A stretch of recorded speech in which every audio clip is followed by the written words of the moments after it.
Pwede pong umupo po tayo dito.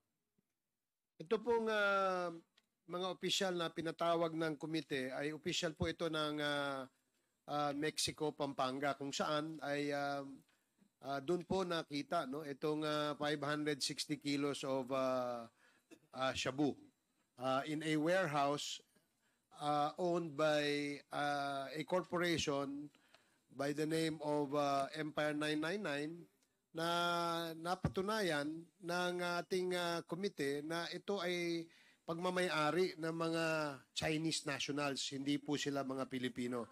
And that is the reason why we invited the officials nang sa ganun po ay makapagtanong din po tayo. Maybe they can shed some information. So, Congressman Paduano, please proceed. Thank you, Chairman. Yung PSA ba nandito? PSA Pampanga. Mr. Chair. Okay, thank you. Now, Mr. Chairman, before I ask questions to the mentioned names, sandali po, yung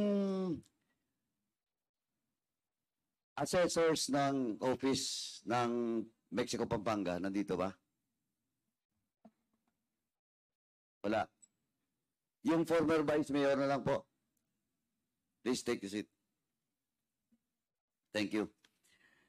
Mr. Chairman, before I proceed asking questions with the mentioned resource persons, Mr. Chairman, supposedly I have a lot of questions to Mayor Tumang, but unfortunately, masama daw ang pakiramdam niya. But let me state again, Mr. Chairman, that Mayor Tumang was cited in contempt through the motion of this representation because I do believe that he is lying, and it was proven just a few hours ago when Rep. Luestro asked him about if he has personal relation with Willie Ong and Eddie Yang.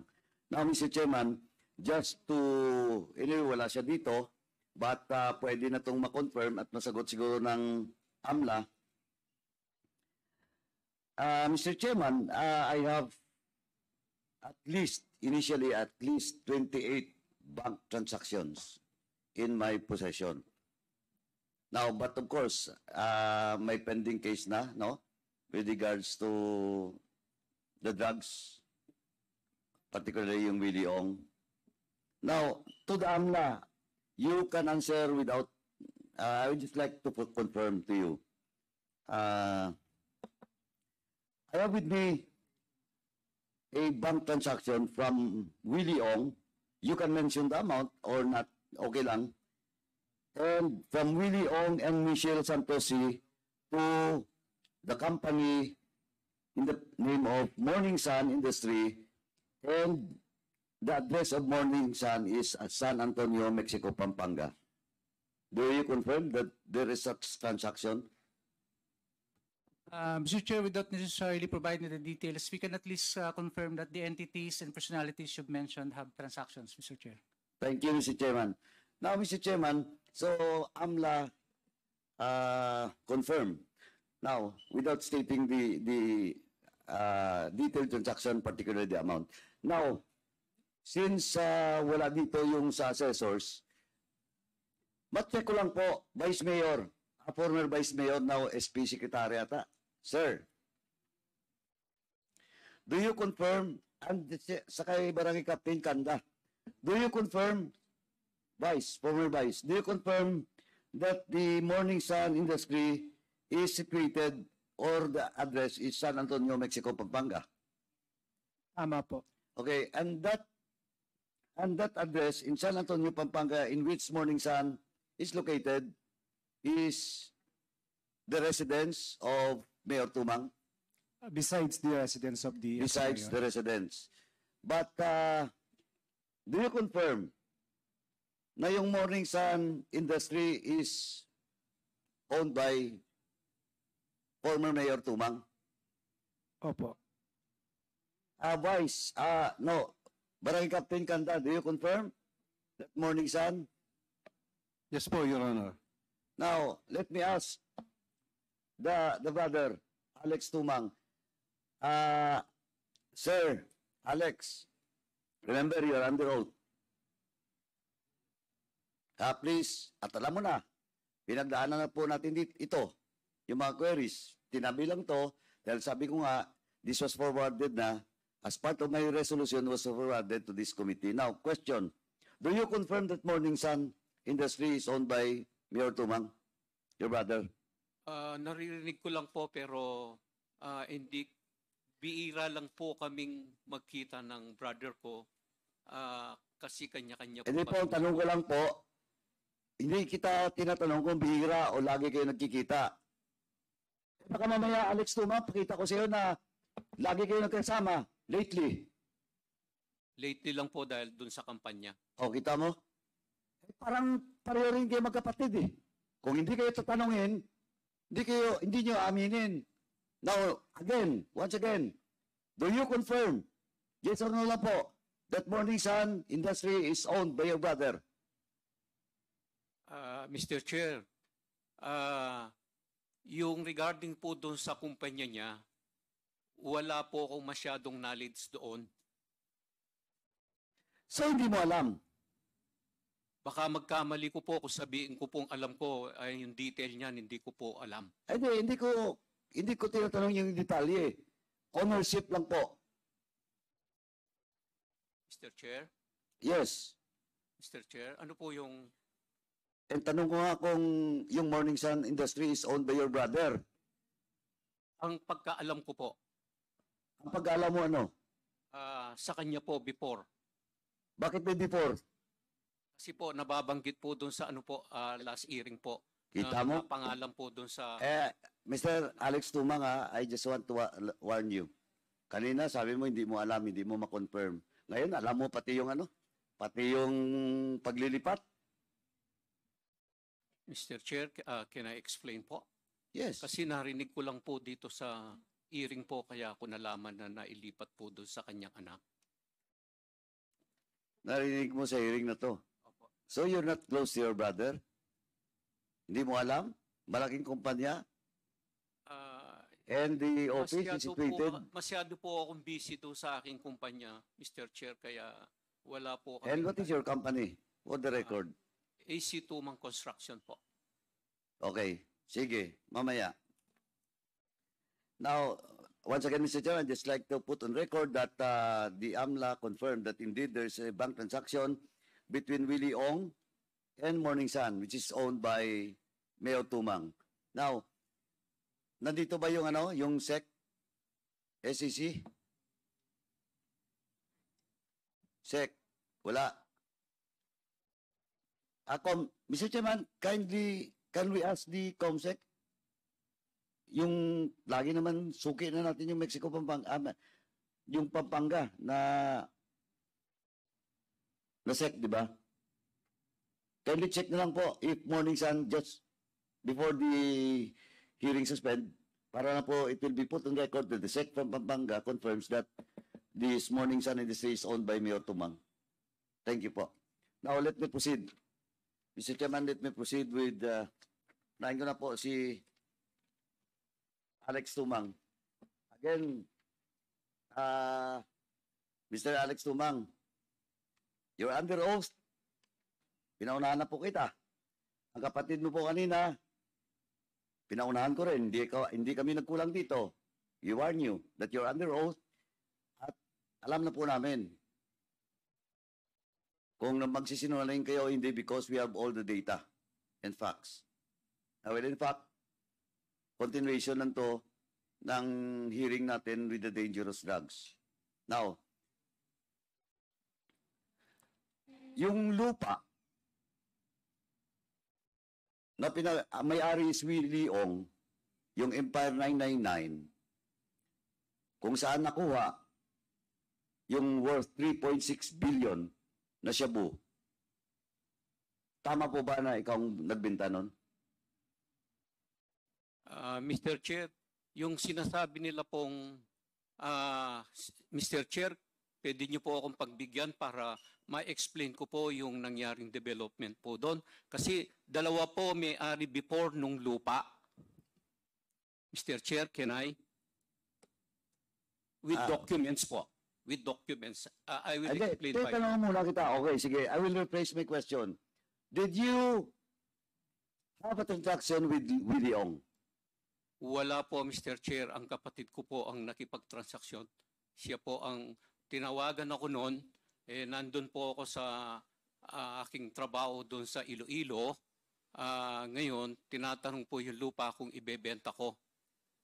Sabi ko, oo, kailangan ko nga ang pera na meron akong bubuksan na project. Kailangan ko yung pera kung pwede mo maibenta. Kaya siya po nakipagtransaksyon regarding doon at sabi niya, sinong kakausapin ko dyan? Yung a certain Ernesto Evangelista po ang kinausap niya, Mr. Chair. Well, after nun, binigay nung na-transaction po yon, binigay na lang po sa akin yung pera. But, ito, Mr. Alex Tumang, pero yung property, kiniklaim mo ngayon na sa'yo. Mr. Chair, hindi po akin yung property kung saan po. Hindi po yun ang nabili ko. Katabi lang po. Sandali po. Sandali. Katabi ko po. Sandali po. But yung property mo, whether katabi o hindi, ibininta kay Willie Ong. Tama? Tama po, Mr. Chair. Yun lang yung tanong ko. Kasi yung excuse mo or defense mo na hindi yun, that is still subject. Kasi papatunayan ng mga taga-Mexico, especially yung obo doon, yung assessors doon, papatunayan nila na indeed magkarugtong yun. Magkarugtong. Yes, Mr. Chair. Mr. Chair, Sandali po. Sandali. So you confirm now that you sold the land, your property to Willie Ong? yung akin po. O, yung sa'yo. Part ko po. Okay. Kalahati po. Sandali, kalate ng property mo? Hindi po. Yung kalahati po nung development na nangyari po ron. Kita mo? Ay, nako. Wag mo. Eto, wag mong paikutin kami dito. Mr. Alex Tumang, kanina sabi mo hindi. Mr. Chair, Ngayon, sandali. Patapusin mo muna ako. Ngayon sinasabi mo kalahati. When I told you that the OBO and the officials of Mexico Pangana will prove. Ngayon sinasabi mo kalahati. But ang tanong ko, nagbinta ka ba ng property kay Willie Ong? yes, Mr. Chair, inaamin ko po. Okay. Yung property ko po, na ibenta po. Kay Willie Ong. Opo. Okay, let's go to the details of that property. Binili mo to yung property kay Mr. Evangelista. Kay Bernardo Evangelista po. Okay, tama. Kailan mo to binili? Mr. Chair, For your answer, just for the information of the members and of course the resource persons and the people watching us now, yung property na pinapacheck natin ngayon is the property in which, sabi ko na nga, the 3.6 billion worth of shabu was recovered. Mr. Chair, next time sa hearing po, titignan ko lang po yung records ko doon sa opisina kung kailan ko po in-start na binayaran po doon sa may-ari po ng lupa kay Mr. Evangelista po. Pero siguro naman, yung pagbili mo, hindi mo matandaan na. Pero siguro naman yung transaction with Willie Ong, matandaan mo mamaya. Mamaya. Tatanungin kita alam mamaya. ko po, na-receive ko po yung pera June 20, 2019 po, Mr. Chair. June 20, 2019. Yes, Mr. Chair. Okay. Now, magkano? Naibenta ko po ng tig to 200 pesos po. Magkano? Approximately po, nasa ano po yun? 19,431 square meter. Kaya umabot po siya ng 3,886,200. Okay. 3,886,200. Yes, Mr. Chair. Okay. Now, nung binili mo yung lupa, alam mo ba na patay na yung Ines at saka yung asawa niya na Evangelista? Nung binili ko po, buhay po. Ha? Buhay po yung mag-asawa. Balikan natin, kailan mo binili yon? Mr. Chair, sabi ko nga po kanina, hindi ko na po matandaan. Titignan ko muna yung aking records doon sa opisina po. PSA, wala dito, no? Pero, Alex, Mr. Tumang, ha? May hearing pa tayo ulit. I will check the record because ang impormasyon ko pong nakuha na nung binili niyo yung lupa with the original owner, patay na po yung Inis Tumang at saka yung ibang lista na asawa. But of course, as of now, sige po, sabi mo buhay. Sabi mo buhay, tama? Noong pong ini-start ko pong binayaran sa kanila, buhay po yung mag-asawa. So you Alam pay, po ng barangay captain po ng kumpanya so po. binayad mo sa kanila personally. Opo, installment po na binayaran ko doon sa kanila po. May resibo ka pa. Mr. Chair, hindi ko na po matandaan, masyado na pong matagal. At nung naglipat ako doon sa opisina, yung mga ano lang po, receiving, pumipirma lang po si Ernesto Evangelista po doon sa aking records, mga butcher po noon. Okay, ganito po. Kaya muna natin yan. Next hearing, you should comply kasi papatawag ko rin yung PSA. No? Para ma-confirm yung statement mo. Mr. Chair, PSA is present. Kanina pa kita tinatawag, nandiyan ka pala. Oh, kindly check na lang po. Dalawa na yun, nakalimutan ko na yung isa. But anyway, kindly check the records of Inis Tumang. Mr. Chair, we And- will check. We will and provide the Evangelista. information. If you can make it before the suspension of this hearing today, please po. We will do, sir. Thank you. Now, let me proceed, Mr. Chairman. Yung bintahan nyo, you confirm that you are the owner. Tama? From Evangelista to you.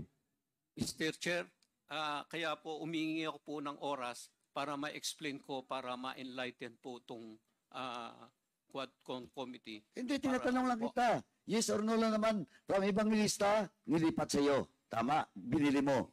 Wala pong nangyaring nailipat ko po. Pero binili mo. Binili mo. Inaamin ko po, binili ko po. Okay, you Ako have the nakabili doon documents. sa kay ano. You provide us in the next hearing. LRA. Kala mo, tapos ka na. Opo. LRA. Ma'am. Balikan natin. Ma'am, when the sale was made. Ma'am, when the sale was made with regards to this property of the Evangelista, kanino nakapangalan yung property? Your Honor, I don't have the records now. May I check the records that I submitted with the COMSEC? Okay. So, please, ganon din po, within the day. Kasi gusto kong balikan si Alex Tumang mamaya eh. Okay. Kahit late night na. Okay, please. Kasi kailangan to eh, now. Diretsuhin na kita. Mr. Alex Tumang. Nagbigay ka ba ng SPA sa kapatid mo? Kay Mr. Ted Tumang?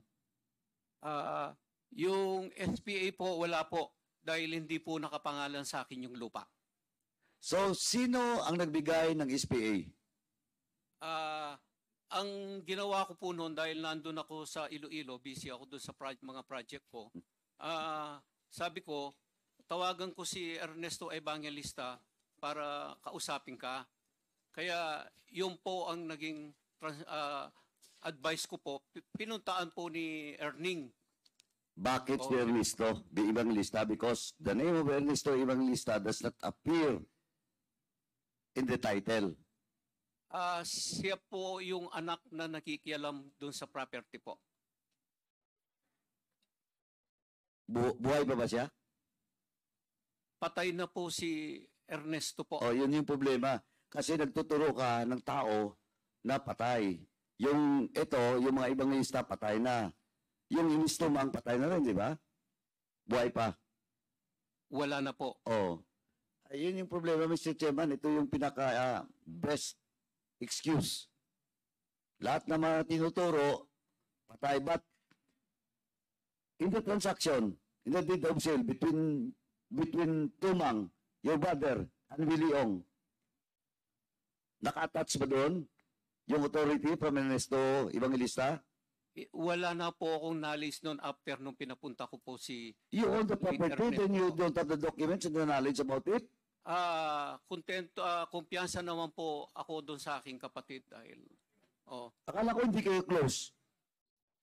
Tapos ngayon, pati sa property mo, siya ang binigyan mo ng authority? yes, Mr. Chair. Oh, Kumpiyansa lang po ako doon sa aking kapatid. but na you're hindi po ako inconsistent loloko. because when I asked you earlier, you told this committee na hindi kayo close, ngayon na kayo nagkasama dahil sa kampanya. Mr. Chair, hindi ko naman po sinabing hindi ko po kaaway ang kapatid ko. Hindi po kami nag-aaway. Kaya busy lang po kami parehas. Busy ako doon sa aking negosyo. Kaya biira lang po kaming magkita. Yun po ang sinasabi ko po. Oh, sige, palusutin kita dyan. Okay. Now, SPA was given to your brother. Nag-usap po si Ernesto Evangelista po at saka si Mayor Teddy po. Hindi, pero ikaw yung may-ari. Mr. kasi, Chair, alam mo, sorry po, Mr. Alex Tumang, ako personally, I don't believe that you own that property. Bakit si Mayor Tumang ang bibigyan ng SPA to transact with Willie Ong na ikaw yung may-ari nun? Mr. Chair, nung tinawagan po ako, nasa Iloilo po ako. Pwede naman pagbukasan yun eh. Pwede naman the following day. Pwede naman Bihira anytime. lang po akong umuwi dahil nakatutok po ako doon sa mga project ko. O di dapat pinadala sa iyo yung kontrata with the lawyers? Hindi po kasi nakapangalan sa akin yung lupa. Hindi na, pero ikaw yung owner. Yun yung sinasabi ko. And why? Why when you purchase that property, binigyan si Tumang, yung kapatid mo, ng SPA. But you claim to buy both that property. Mr. Chair, kung uuwi man po ako, hindi po nakapangalan sa akin yung lupa, hindi naman po ako pwedeng mag-execute ng SPA po. Sandali. Oo nga, pero yung sinasabi ko, Mr. Alex Tumang, na nung binili mo yung lupa, hindi na ilipat, nung nag-transaction kay Willie Ong, ngayon tinuturo mo yung kapatid mo na may SPA. Pero why? Bakit binigyan siya ng o ng may-ari ng SPA na ikaw din lang ang bumili? O do you have now? Can you produce the copy of that SPA? Wala po akong kopya rito, Mr. Chair. Puro kayo wala eh. Yun ang sinasabi ko. Yung mga palusot nyo. Logically, ikaw ang bumili. Pagbili, bakit si kapatid mo binigyan ng SPA? Di ba? Dapat sa pangalan mo. Kung hindi mo mai-transfer. Tama. Tsaka may deed of sale kayo, di ba? Mr. Chair, matagal na po nung Wala na naman ng dokumento. yung mga documents po dating nandun sa aking opisina nung nagkaroon ng bagyo noon at inabot ng tubig kaya ano-ano po yung mga Ganun din yun, documents ko yung, po. yung reason ng PCA nung nakaraan. Opo. Dahil sa sunog. Ikaw naman bagyo. LRA, si RD, saan siya? RD, pwede mo ba ma-retrieve yung mga documents na yun with regards to the transaction? Before that, let me acknowledge the presence of the honorable members of the committee, Congressman Zia Alonto Adjong, Congressman Ramon Rodrigo Gutierrez, Congresswoman Janet Garin, Congressman Crispin Diego Remulla, and Congressman Salvador Pleito. Please proceed. Thank you, Mr. Chairman. You have LRA. 5 minutes. No, ba? Okay, second round ako. Yes, LRA, can you produce this document? Kasi duda ako doon. Para makita ko lang kailan nangyaring deed of sale between Evangelista saka kay Alex Tumang. Tapos yung actual sale doon kay Willie Ong saka kay Mr. Alex Tumang na ngayon hugas kamay siya. Kasi ang next ko na tanong kung kilala mo hindi, ang next mo na sagot, alam ko na po, hindi mo kilala si Willie Ong. Di ba? Mr. Chair, But alam mo, on record, it never stated during the previous hearings doon sa Committee on the News Drugs about that SPA na binigay mo, na nandun ka sa Iloilo, Hindi mo rin sinabi na hindi mo kilala si Willie Ong, pero alam ko na ngayon. Alam ko na. Ang sagot mo doon, hindi mo kilala si Willie Ong because you give an SPA to your brother. Ang dinidiin mo ngayon is your brother. Hindi ikaw. Yes, LRA? Your Honor, we actually submitted all those documents either at the Committee on Public Accounts or Dangerous Drugs.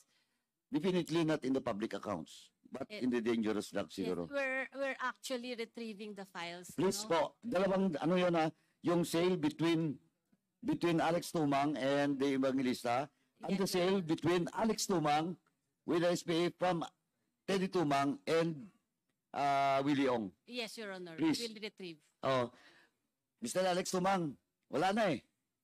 Pero pag na-produce yun, magkabuhol-buhol ka rin. Now, anong company mo doon sa Iloilo? Mr. Chair, meron po akong ginawa doon sa Iloilo po. Project. Ano nga?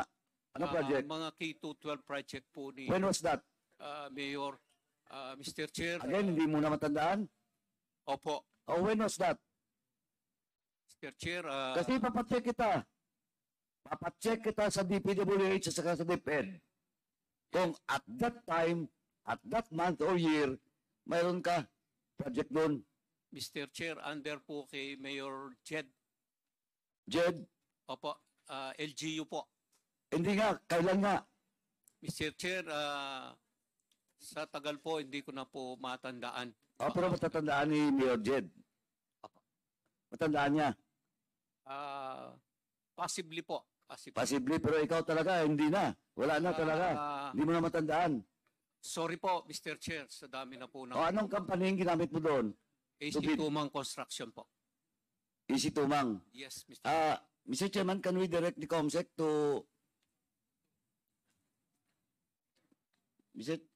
Mr. Chairman, can we direct the COMSEC to communicate with the DepEd and the local government in Iloilo with regards to the project mentioned by Mr. Alex Tumang under the company A2, Alpha Charlie AC, AC Tumang. AC Tumang Construction Company, please. Comsec, you are directed to coordinate with the LGU and DPWH of Iloilo. So, yeah, you have 35 seconds, Mr. Chairman, but we Wait, will Chairman, allow okay you lang ako, again Chairman. another minute.